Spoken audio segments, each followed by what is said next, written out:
جناب حضرت ابراہیم خلیل اللہ کی سنت گئے، یا رسول اللہ آپ کی نہیں ہے، فرمایا میری بعد میں ہے، پہلے جد الانبیاء کی سنت ہے، اس واسطے کہ ان کا ذکر جب تک نہیں ہوگا اللہ کے پیاروں کا، اب تک شریعت مکمل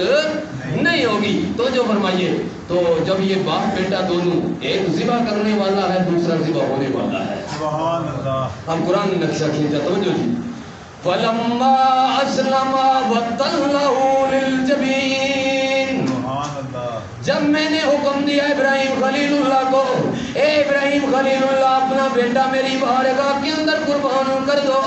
ادھر حضرت اسماعیل علیہ السلام کو حکم ہو گیا ذبح ہونے کے لیے تیار ہو جاؤ، نہ باپ کے ارادے میں کوئی کمی آئی نہ بیٹے کے ارادے میں کوئی کمی آئی، فَلَمَّا أَسْلَمَا وَتَلَّهُ لِلْجَبِينِ، دونوں تیار ہو گئے اپنے رب کی منشا کو پورا کرنے کے لیے، ادھر سے اللہ نے پکارا قد صدقت الرؤیا انا كذلك نجزي المحسنين، اے ابراہیم خلیل اللہ قد صدقت الرؤیا، آپ نے خواب کو درست کر دیا، آپ نے درست ثابت کر دیا، انا كذلك نجزي المحسنين، ہم احسان کرنے والوں کو یوں ہی نوازتے ہیں، دیکھنا میں تمہارا بیٹا بھی بچا لوں گا، اس کے بطور فدیہ لے کر تم با جنت سے آ جاؤں گا، وَفَدَيْنَاهُ بِذِبْحٍ عَظِيمٍ، ہم اس کو ذبح عظیم بھی بنا دیں گے۔ جب اللہ کا قرآن حقیقت بیان کرتا ہے وَفَدَيْنَاهُ بِذِبْحٍ عَظِيمٍ، اور صرف یہی نہیں ہے کہ آپ نے بیٹا قربان کرنے کا ارادہ کیا، میں نے جنت سے دمبا منگا کے ذبح کر کے فدیہ بنا لیا، وَتَرَكْنَا عَلَيْهِ فِي الْآخِرِينَ، بلکہ قیامت تک یہ زندہ سنت رکھوں گا، لوگ بیٹے کی جگہ دمبے ذبح کریں گے، ثواب ان کو بیٹے قربان کرنے کا، لوگ بھیڑیں ذبح کریں گے، لوگ دمبے ذبح کریں گے، لوگ بکرے ذبح کریں گے، لوگ گائے بیل کو ذبح کریں گے، لیکن ان کو ثواب بیٹے قربان کرنے کا عطا کرتا رہوں گا۔ اے ابراہیم خلیل اللہ، ارادہ تمہارا تھا، منشا میری تھی، مرضی میری تھی، حکم میرا تھا اپنے بندوں سے پیار کرنے کا، دنیا والوں کو بتانا چاہتا ہوں رب کی قدرت کوئی سے بعید نہیں ہے، کوئی چھوڑا کرے اللہ بوتل لے کر اس کو ثواب عطا فرماتا ہے، سبحان اللہ، قیامت تک کے لیے یہ سنت جو ہے وہ میں زندہ کر دوں گا۔ برادران اسلام، پھر بھی جب یہ سب ہو گیا نا کہ دمبا آ جائے گا، تو اب یہ ہوا کہ حضرت ابراہیم خلیل اللہ، ذرا وہ منظر یاد کریں کہ جب اللہ کے نبی حضرت اسماعیل علیہ السلام لیٹے ہوئے ہیں، ذبح ہونے کے لیے تیار ہیں، اور حضرت ابراہیم خلیل اللہ ذبح کرنے کے لیے تیار ہیں، الگ چھری رکھی ہوئی ہے، چھری کے نیچے سے حضرت اسماعیل علیہ السلام بولے، آپ نے کہا جی ایک مسئلہ پوچھنا چاہتا ہوں، او بیٹا کیا مسئلہ پوچھے گا؟ ٹھیک ہے، ارادے میں کمی تو نہیں آ گئی،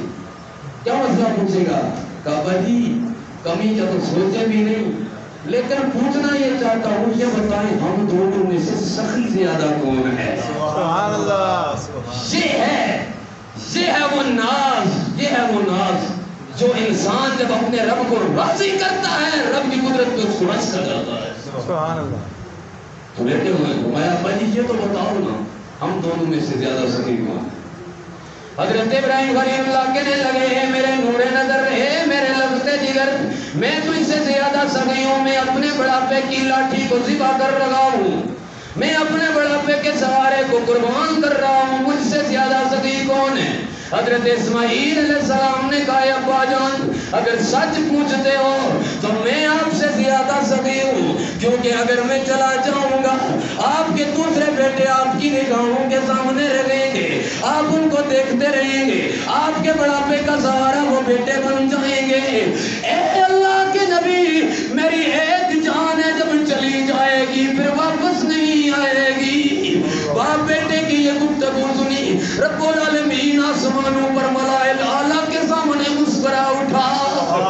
باپ بیٹے کی یہ خوبصورت گفتگو سن کے مسکرایا، فرمایا اے ابراہیم و خلیل، ابراہیم خلیل اللہ، اے ابراہیم و اسماعیل، اے اسماعیل سبیل اللہ، تم نے ابھی ارادہ کیا ہے، ایک نے بیٹا قربان کرنے کا، دوسرے نے اپنی قربان ہونے کا ارادہ کیا ہے، ابھی سے سوال کرنے لگے وہ سخی کون ہے؟ انا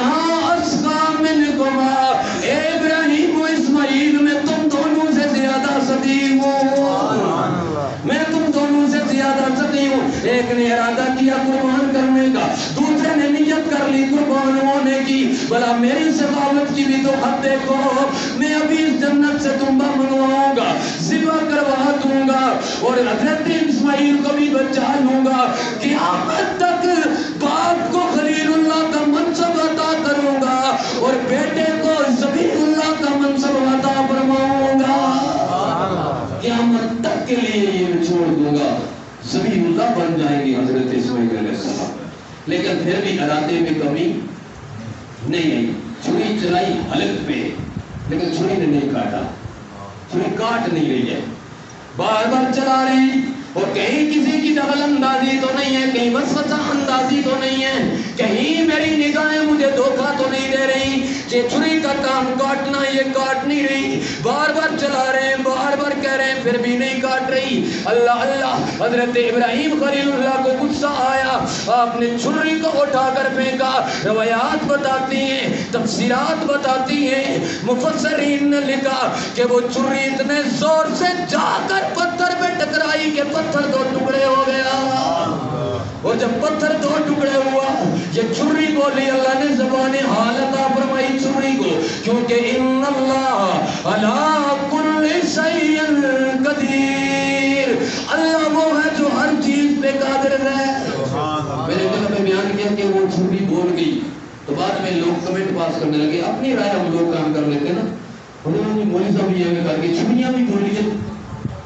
چھریاں بھی بولی ہیں، لیکن چلو چھری کو تو چھوڑو، یہ تو مفسرین نے لکھا ہے بولی یا نہ بولی، یہ تو بتا کہ جب سامری نے وہ بچڑا بنایا تھا اس میں جہاں حضرت جبریل علیہ السلام کے گھوڑے کی جو سواری ہے اس کے پاؤں کی جو مٹی ہے وہ اٹھا کر پاری، قرآن کہتا ہے وہ بولی ہے، قرآن کہتا ہے وہ بولا ہے۔ تو بتا اگر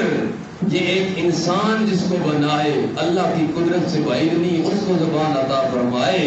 تو پھر اس چھری کو زبان عطا کرنے میں اللہ کی قدرت میں کوئی کمی نہیں آتی ہے۔ وہ بول اٹھی، وہ بولی، میں ابراہیم خلیل اللہ کیوں آپ غصہ کر رہے ہیں، میں تیرا کام ہے کاٹنا، تو اسماعیل کو نہ دیکھ، تو میرا ارادہ دیکھ، بس کاٹ۔ اس نے کہا یہ اللہ کے نبی، اگر آپ کی تبہ نازک پہ ناگوار نہ گزرے ایک سوال کروں، کہا تم بھی سوال کرنے لگی ہے، تم بھی سوال کرنی، راستے سے چلا بار بار شیطان آتا تھا کیوں بیٹے کو قربان کرنے کے لیے لے جا رہا ہے، اب تم بھی سوال کرنے لگی ہے۔ کہا چل پوچھ کیا سوال ہے۔ میں جب آپ کو نمرود نے پکڑ کے آگ میں ڈالا تھا تو آپ نے آگ سے سوال نہیں کیا کہ تیرا کام جلانا ہے، تو ابراہیم کو جلاتی کیوں نہیں ہے؟ جاگ رہے ہو نا؟ سمجھ آ رہی ہے میں کیا کہہ رہا ہوں؟ کہ اگر آپ کو جب نارے نمرود میں ڈالا گیا تو آپ نے کیوں نہیں سوال کیا؟ فرمایا میں نے سوال کیا تھا۔ کیا جواب آیا؟ کہ اس کا جواب یہ تھا کہ اللہ کا حکم ہے کہ ابراہیم کا ایک بال بھی بھیگا نہ ہو۔ فرمایا اے اللہ کے نبی، جس آگ کو اللہ نے ایک بار حکم دیا ہے کہ ابراہیم علیہ السلام کو مت جلائیو، اسی رب نے 70 بار مجھے حکم دیا ہے خبردار میرے اسماعیل کا بال بھی نہیں کاٹنا ہے۔ برادران ملت اسلامیہ، پھر بھی آپ نے پھر چھری اٹھائی، پھر گلے پہ چلائی، اور جب چل گئی نا ابراہیم علیہ السلام نے آنکھیں بند کر دی، تو روایات میں پٹی باندھی ہوئی تھی آنکھوں پہ، جب آنکھیں کھولی نا دیکھا حضرت اسماعیل ذبیح اللہ پاس کھڑے مسکرا رہے ہیں، اور دمبا جو ہے وہ ذبح ہوا پڑا۔ نعرہ تکبیر، اللہ اکبر، نعرہ رسالت، یا رسول اللہ، نعرہ حیدری، یا علی۔ وہ دمبا جب ذبح ہوا تھا نا تو بڑے جناب ناز تھا، تو میرے کریم نبی حضور رسول صلی اللہ علیہ وسلم نے فرمایا ہی سنت ابیکم ابراہیم، یہ قربانیاں تمہارے باپ جناب حضرت ابراہیم خلیل اللہ کی سنت میں، ان کو خوش دلی سے ادا کرو۔ کیا ہوگا کہ یہ قربانی قیامت والے دن کس طرح آئے گی؟ اس کے بال چاندی کے ہوں گے، اس کی آنکھیں یاقوت کی ہوں گی، اس کے سین سونے کے ہوں گے، یہ انوار و تجلیات سے چمک رہا ہوگا، اور یہ تمہاری سواری بن کر تمہیں اپنی پیٹھ پر سوار کر کے پلسرات پر آسان کر دے گا۔ فرمایا حسنو او قال حسنو دہایاکم، ذبائحکم فإنها علی الصراط مطایاکم، فرمایا اپنی قربانیوں کی دیکھ بھال کیا کرو، ان کی خدمت کیا کرو، یہ پل صراط پر تمہاری سواریاں بنے گی۔ یا رسول اللہ وما لنا، ہمارے لیے کیا ہے ان میں؟ فرمایا بکل شہر حسنۃ، ہر بال کے بدلے اللہ 10 نیکیاں عطا فرماتا۔ صحابہ نے کہا ادریائے رحمت جوش میں پوچھ لیں یا رسول اللہ کچھ جانوروں کے تو بال ہوتے ہیں، یہ اون کا کیا حکم ہے جو اون والے جانور ہیں؟ فرمایا اون کے ہر بال کے بدلے بھی اللہ 10 نیکیاں عطا فرماتا ہے، 10 گناہوں کو معاف فرما دیتا ہے۔ سبحان اللہ۔ اس واسطے یہ قربانیاں خوش دلی سے ادا کیا کرو۔ راجان اسلام سب کچھ سن لیتے ہیں ہم، پھر عمل مفقود ہو جاتا ہے۔ آج جس دور میں ہم بیٹھے ہیں، میرے کریم نبی نے فرمایا خیرکم قرنی، تم میں سے بہترین میرا زمانہ ہے، ثم الذین یلونہم، پھر اس کے بعد کا ثم الذین یلونہم ثم الذین، پھر اس کے بعد آنے والا جتنا زمانے کا بود آیا اتنا زیادہ ہم عمل میں پیچھے رہے۔ ہم نے کچھ ایسی باتیں منسوب کر لی جن کا شریعت میں کوئی کنسپٹ ہی نہیں ہے، کسی ایک سے سن لیا، اور پھر اکثر ہم کیا کرتے ہیں، ہم دین کس سے سیکھتے ہیں؟ جو کبھی مدرسے گیا ہی نہیں، معذرت کے ساتھ، ٹھیک ہے نا، بس گیا کسی مولوی صاحب کے ساتھ 10-12 دن رہے، واپس آئے تو ختم پڑھنا سیکھ لیا اور چند صورتیں یاد کر لی، حفظ کر لی، وہ اپنے آپ کو حرف کل سمجھتا ہے۔ جو پاؤ ہے نا وہ شیر کے ساتھ لگ رہا ہے، بحث کر رہا ہے، جو آدھا شیر ہے وہ 2 من کے ساتھ اس نے کشتی لگائی ہوئی ہے، ٹھیک ہے نا۔ اس لیے ہمیشہ یاد رکھو ہم دوائی ایکسپرٹ ڈاکٹر کے بغیر نہیں لیتے،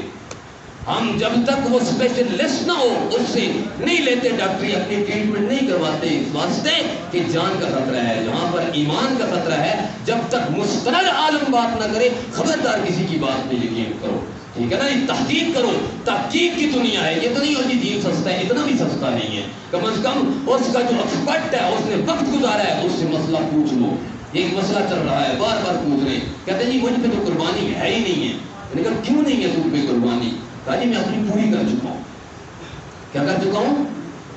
توجہ، یہ آخری منٹ ہے، ہمیں تھوڑے مسائل جو ہے نا، یہ میری عادت ہے، پہلے میں تقریر کرتا ہوں اور میں مسائل بتاتا ہوں، ٹھیک ہے نا جی۔ میری پوریاں ہو گئی ہیں جی، بھائی کیوں پوری ہو گئی؟ میری 7 پوری ہو گئی ہیں، 7 کا حکم شریعت نے کہا دیا کہ تو 7 کر۔ یاد رکھو یہ قربانی ہر صاحب نصاب شخص پر واجب ہے۔ فقہ حنفی کے اندر کیا ہے؟ واجب ہے یہ قربانی ہر صاحب نصاب۔ اور نصاب کیا ہے اس کا؟ ضرورت اصلیہ، کھانے کے لیے سامان، رہنے کے لیے مکان، پہننے کے لیے لباس، اس کے علاوہ اگر کوئی دوسرا مکان ہے وہ بھی شامل ہوگا، اگر ایکسٹرا فرنیچر اس مکان کے علاوہ وہ بھی بیچ میں شامل ہوگا، ایکسٹرا گاڑی ہے وہ بھی شامل ہوگی، جہاں مال نامی کو ہونا کوئی ضروری نہیں ہے، کاروبار کے لیے مال ہو نہ وہ بھی ہو یا نہ ہو، سونا ہو یا نہ ہو، ضرورت اصلیہ سے زائد اگر 52.5 تولے چاندی کی قیمت کسی کے پاس اس ذوالحجہ کے مہینے میں یا ان ایام قربانی میں موجود ہے اس پر قربانی واجب ہے، اور اگر ہر سال اس پر پاس موجود ہے ہر سال اس پر قربانی واجب ہے۔ اگر نہیں دے گا تو وہ عند الشرع عند اللہ گنہگار ہوگا۔ یہ 7 کا کوئی کنسپٹ نہیں ہے، 7 ابے دیاں، 7 اماں دیاں، 7 دادے دیاں، پھر کیا کرتے ہیں جو فوت شدہ ہیں ان کی قربانی کرتے ہیں، اپنے اوپر خود واجب ہوتی ہے۔ یاد رکھیں جو فوت ہو گیا وہ قربانی کا مکلف نہیں ہے، ٹھیک ہے نا جی، آپ اس کی طرف سے کر رہے ہیں، اگر کوئی کرے گا تو نفلی قربانی ہوگی، اصال ثواب کے کھاتے میں جائے گی، وہ اصال ثواب کر رہے ہیں، آپ ان کو جس طرح ختم دے رہے ہیں، آپ نیازیں دے رہے ہیں، اسی طرح نفل قربانی ہوگی ان کی طرف سے، اگر آپ پر واجب ہے آپ فوت شدہ کی نفل قربانی ہوگی، اصال ثواب کے کھاتے میں جائے گی، وہ اصال ثواب کر رہے ہیں، آپ ان کو جس طرح ختم دے رہے ہیں، آپ نیازیں دے رہے ہیں، اسی طرح نفل قربانی ہوگی ان کی طرف سے، اگر آپ پر واجب ہے آپ فوت شدہ کی نفل قربانی کر رہے ہیں، اپنی نہیں کر رہے، آپ گنہگار ہوں گے، وہ جو نفل قربانی اس کا ثواب آپ کے والد مرحوم کو ضرور ملے گا، ہم نہیں کہتے نہیں ملے گا، لیکن آپ عند الشرع گنہگار ہوں گے کہ آپ پر واجب ہونے کے باوجود آپ نے قربانی نہیں، ٹھیک ہے نا جی۔ یہ چیزیں یاد رکھیں، یہ چونکہ سوال تھا تو میں نے حل کر دیا، تو اس کے لیے بھی میں نے پچھلے جمعے کو بھی عرض کی تھی، گزارش کی تھی، کچھ بے احتیاطی چیزیں برتی جاتی ہیں، میں موٹی سی جو ایک اور چیز ہے وہ یہ کہ سب سے پہلی بات تو یہ ہے امی عائشہ صدیقہ کو نبی رحمت صلی اللہ علیہ وسلم نے فرمایا عائشہ اپنی قربانی کے جانور کے پاس کھڑی ہوا کر. کیا فرمایا؟ قربانی کے جانور کے پاس کیا ہوا کر؟ کھڑی ہوا کر، کیونکہ اس کے خون کا پہلا قطرہ زمین پر گرنے سے پہلے اللہ قربانی کنندہ کے سارے گناہوں کو معاف فرما دیتا ہے.